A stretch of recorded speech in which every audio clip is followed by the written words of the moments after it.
Well, the lost art of posing is something that people talk about more and more. I think the further away I get from the contest stage, the more and more I hear about the lost art of posing. And I think posing means different things to different people, depending on your point of reference. My historical reference to posing coming into bodybuilding in 1983, I resort back to some posing artists. I mean, Frank Zane, Muhammad McAway, Chris Dickerson, John Brown, Samir Banu. These were people that took time to appreciate the lost art of posing. Even Arnold Schwarzenegger was acutely aware that posing was going to be the signature to his legacy in terms of presentation.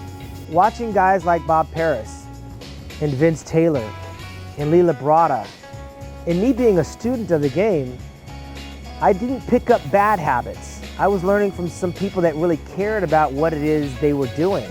They really considered themselves artists. And naturally, they considered themselves some of the best in the world, and they were. And I think part of what drew me into getting more and more involved with the posing aspect was the fact that the posing was memorable. When I got done watching it, I felt like I was entertained to the degree that it was a presentation. And that's how my education started. I got educated, training, nutrition, dieting, all that stuff, but the posing and the presentation was really the test. That's what people will be remembering, is how you presented yourself. What did you leave them with? Did they go home, like when you go to a movie and you watch a great film, are they talking about it when they leave the theater?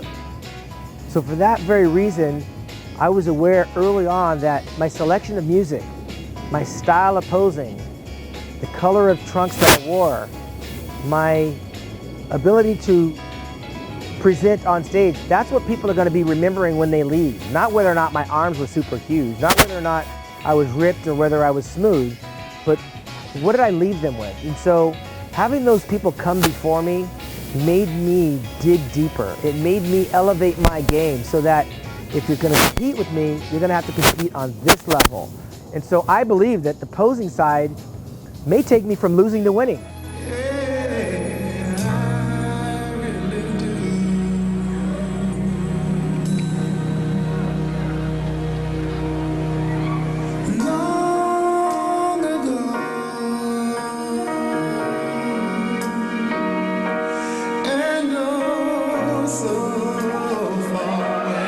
I made sure that my posing was as equal part of my diet and my training. That it wasn't something that I did after I was done. It was something that I did from the beginning of my contest prep, not at the end of my contest prep. So what was important to me coming up in bodybuilding, what was important to me was trying to win, to look my very best, and to present the best package. So when you hear bodybuilders say, I brought my best package, but how you present that is what people are going to remember, whether you got a best package or not. Let me give you some examples. Berto Fox and Gary Stridham, great physiques. They didn't know how to show it. So there's nothing from their careers that I can remember in terms of one particular moment. And these are decorated professional athletes.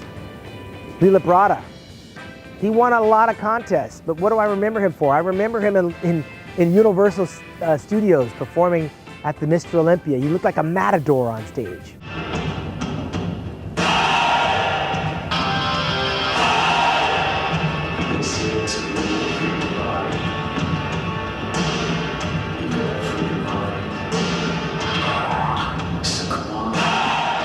Barry DeMay, kind of slight in my first Olympia, very thin but very conditioned. But what I remember is him posing to U2, which is one of the iconic rock bands out of Ireland. And the music that he posed to and the grace that he posed to it. What do I remember about Lee Haney? His last Olympia, 1991. I mean, good grief. The music and the timing and the poses, it was like a marriage. It was like peanut butter and jelly. He couldn't lose that show when he was done posing. You had to give him the standout trophy.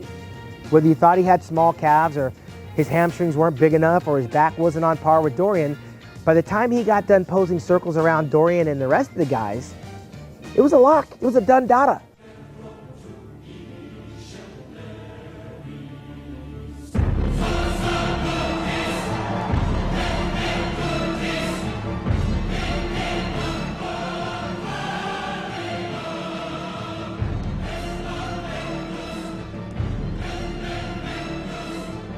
if your physique is important to you, if your diet and your commitment to training are important to you, you better start putting your posing and your presentation on the same plane so that when you get up there and you do your thing, the judges remember you, but more importantly, the fans remember you.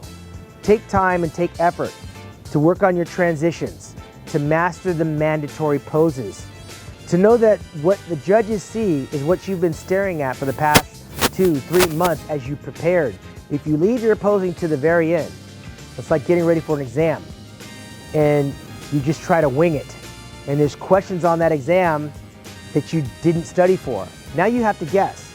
Well, your posing looks like a guessing game to us, the viewer. When we're watching you guess what pose you're gonna hit next, it's because you're on stage guessing what pose you're gonna hit next. It's all over your face, it's in your body language. The confidence comes from repetitious practice. Practice and practice. So for that very reason, I made sure to practice those that came before me. Go back and do a history lesson. Study the athletes that you think were groundbreakers for you, people that you admired, people that you respect. Learn from them. You don't have to copy them. Find your style, find your swag, find the poses that you like, and make it your own. Find the music that represents your physique. Right now is the time because we are craving a nice routine. We want to get up and give a standing ovation. We want to go home and remember who you are. But if we go out that door and forget what we just saw on stage other than who was first, what did you accomplish? Take pride in your work and see it all the way through. Don't end with your posing, start with your posing. Because at the end of the day, that's all you got. And that's all we're gonna remember you by. Great physique or not, if you can't show that physique, all those months, all those years of hard work, they're forgettable. Give us something to remember by doing your homework so that when it comes time for the test, you pass it with straight A's. We'll be looking for you. For Generation Iron, I'm Sean Ray.